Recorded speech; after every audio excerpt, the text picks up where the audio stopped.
بسم اللہ الرحمن الرحیم۔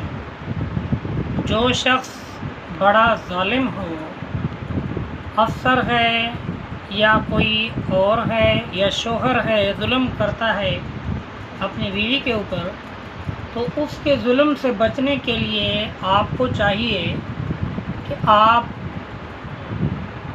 بسم اللہ الرحمن الرحیم 10 مرتبہ پڑھ لیا کریں، اور اول آخر 3 مرتبہ درود شریف بھی پڑھ لیا کریں۔ اللہ رب العالمین کے فضل و کرم سے اس ظالم کا دل نرم ہو جائے گا۔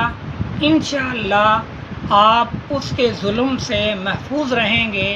اللہ پاک ہر ایک انسان کی اللہ ظلم سے، تکلیفوں سے نجات عطا فرمائے۔